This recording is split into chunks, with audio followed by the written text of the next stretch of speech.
tous. Donc moi je suis venu vous présenter ce que nous faisons en Belgique, en tout cas dans la partie francophone du pays, en termes d'opérations de sciences citoyennes.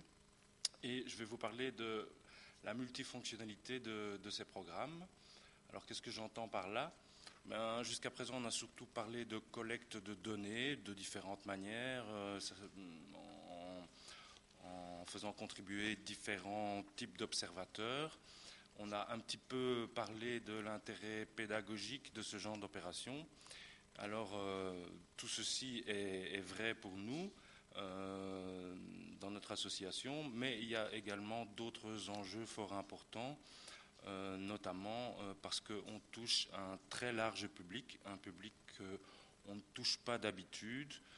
Donc ça nous permet d'élargir nos horizons, d'avoir donc une fenêtre médiatique pour parler éventuellement d'autres choses également, et ainsi de suite.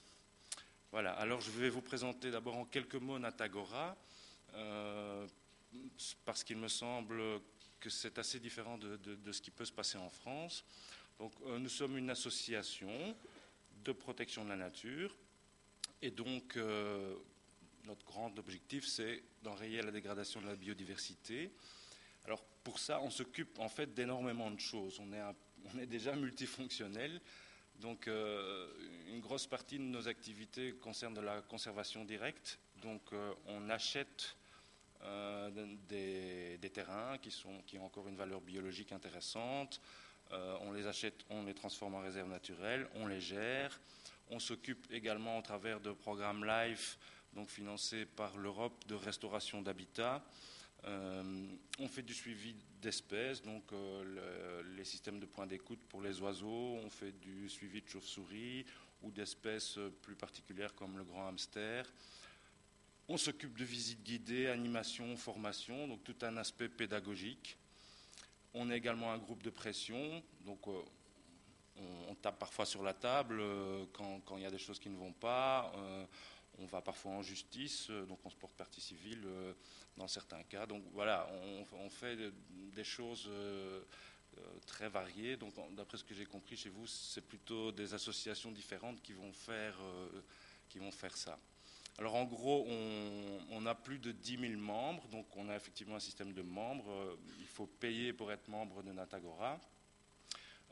En échange, les gens reçoivent un magazine qui les informe, mais évidemment, c'est surtout leur soutien qui est intéressant pour nous. On a des centaines de bénévoles qui font un tas de choses. Ça va de la gestion de réserves naturelles à distribuer des brochures lors d'opérations comme de sciences citoyennes. Et il y a également plus de 80 salariés. Donc, voilà, en gros, l'association. Donc, si vous voulez en savoir plus, il y a un site web évidemment, donc natagora.be. Alors en ce qui concerne les opérations de sciences citoyennes, donc il y en a 3 pour l'instant.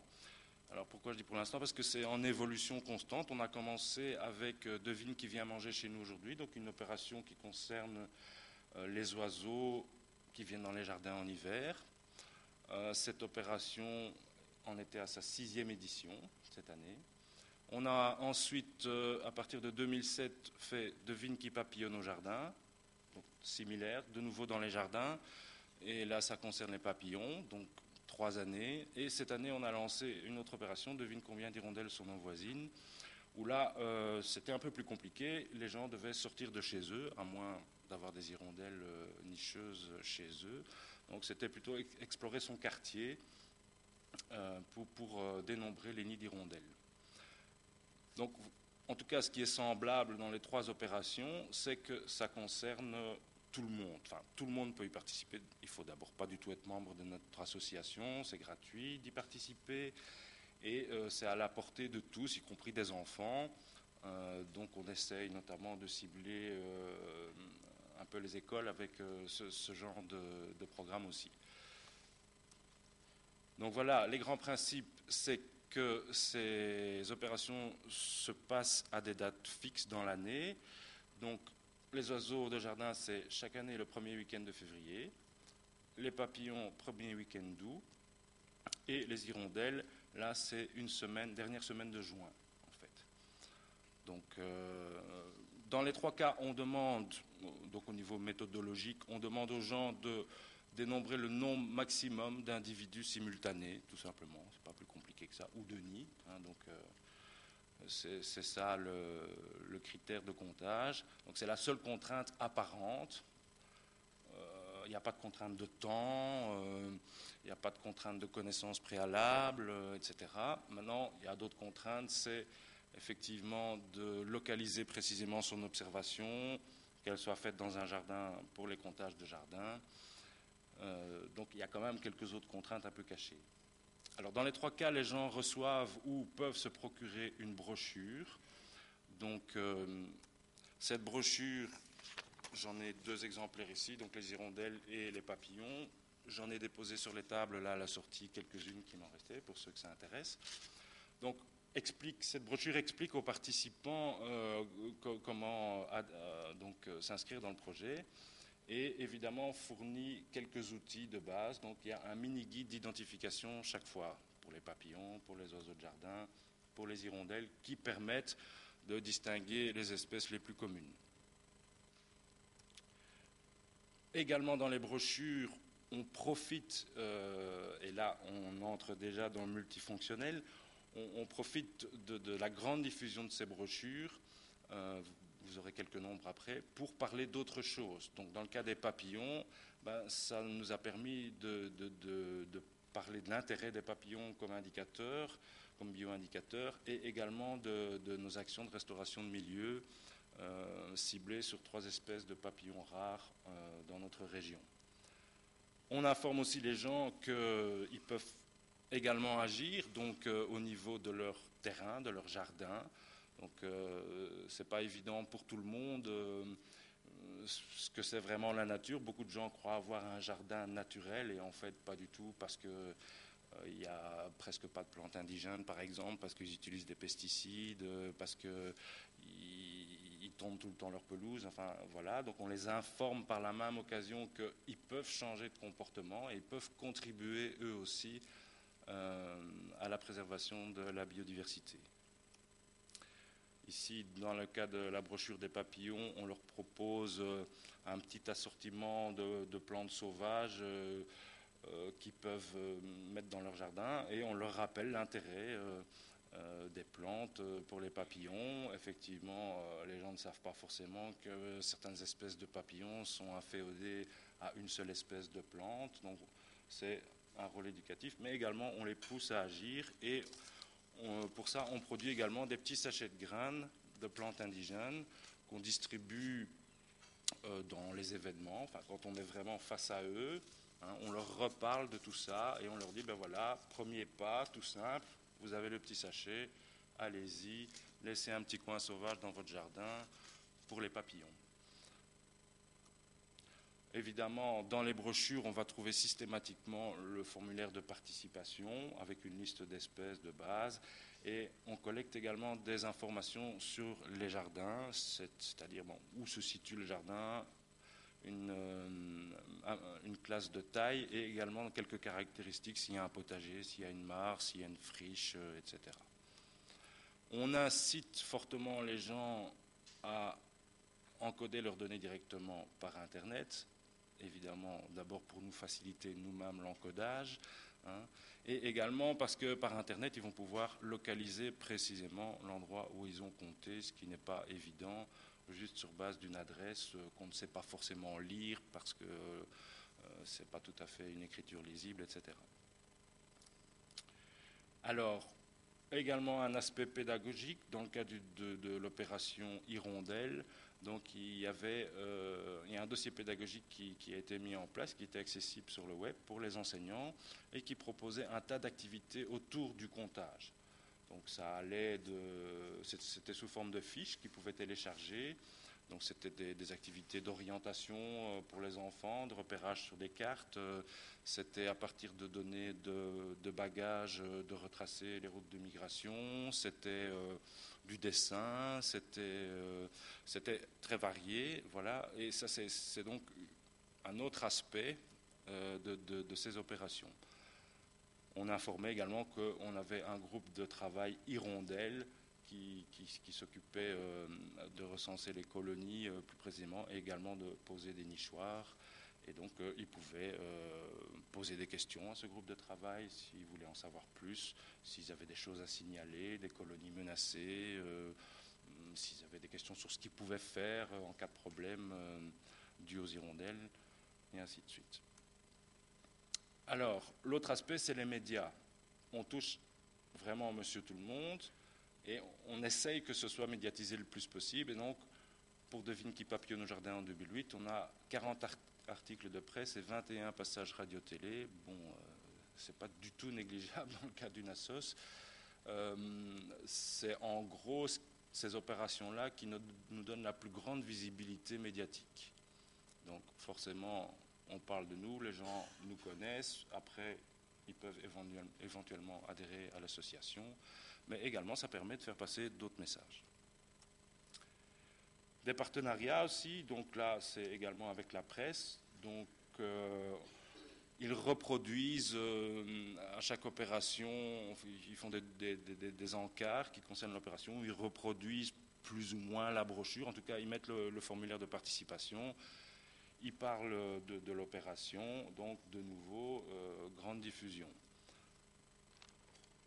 Des bandeaux publicitaires également qui parlent de l'opération. Alors, la récolte des données se fait au maximum par Internet. Donc, c'est les participants eux-mêmes qui encodent leurs données. Et on a quand même 10 à 20% selon nos opérations de retour de formulaires papier qui viennent de la brochure ou du journal. Et là, c'est encodé dans le même système d'encodage, mais par nos bénévoles. Alors, depuis cette année, on a fait un système où les gens doivent s'inscrire. S'inscrire, c'est très simple, c'est juste donner son adresse email, son adresse. Il n'y a pas de mot de passe après, c'est juste l'adresse email qui sert à se connecter, donc le plus simple possible. Pourquoi ? Eh bien, parce qu'on va essayer de les fidéliser. C'est un des problèmes qu'on a constaté, c'est qu'on a un taux de fidélisation d'environ 30-35% d'une année à l'autre, ce qui est déjà pas mal, mais bon, ce n'est pas assez pour notamment certaines analyses de tendance. Ce taux de fidélisation a l'air d'augmenter de lui-même, et on va le booster en créant réellement un portail sur ces opérations. Donc une fois inscrits, ils pourront participer très facilement à toutes les opérations, revoir leurs données des années antérieures, comparer, avoir accès également à des analyses de résultats en ligne. Donc c'est l'idée de ce portail qui est en cours d'élaboration pour l'instant. Tu as 3 minutes. Alors le retour vers les participants jusqu'à présent est assez faible, justement. Donc on fait un article dans notre magazine qui publie quelques résultats, mais c'est vraiment très résumé. Donc c'est les papillons qui ont été les plus présents, par exemple. On a quand même parlé de l'invasion de la Belle Dame, le fait qu'il y avait beaucoup de soucis cette année. Aussi, on a constaté qu'il y avait un afflux d'écailles chinées, donc un papillon nocturne, au travers de ça, alors que ce n'est pas demandé au départ, mais bon, les gens peuvent encoder d'autres observations que la liste proposée. On fait des emails de remerciement et également quelques résultats live sur le site web. Mais bon, là, c'est très limité pour l'instant et c'est ça qu'on va développer.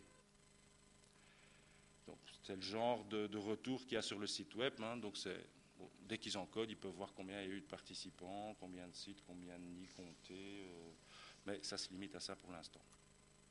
Donc, voilà l'idée du vrai portail.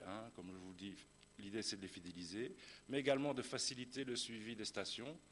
Forcément, s'ils sont inscrits qui comptent plusieurs années de suite, on ne doit plus se casser la tête pour savoir si c'est la même station ou pas avec un système géographique. C'est la même station, c'est sûr, c'est la même personne qui a compté, mais retour vers les participants. Donc c'est l'idée de ce portail. Alors quelques chiffres. Pour les oiseaux en hiver, 6 années. On passe de 2000 stations en 2004 à 8700 en 2009, donc ce n'est pas négligeable comme nombre de participants. Bon, fidélisation 30%, mais si on regarde sur les 6 années, il y a seulement 50 jardins qui ont participé aux 6 éditions. Alors, en termes de chiffres également, en 2009, les gens ont dénombré 530 000 oiseaux dans les jardins. Donc, on ne peut pas dire que c'est rien du tout. C'est certainement pas négligeable. Les papillons, 3 années. Donc, on passe de 1500 participants à 2200 aidés. 51 000 papillons dénombrés. Et les hirondelles, première édition. Plus compliqué, je vous l'ai dit, les gens doivent sortir de leur jardin. C'était plus compliqué aussi de localiser les stations de comptage. Localiser son jardin sur une carte Google, c'est encore assez facile, mais localiser un autre bâtiment, un pont où les hirondelles auraient pu construire le nid, c'est un peu plus compliqué. Donc quand même 800 participants, 1877 stations.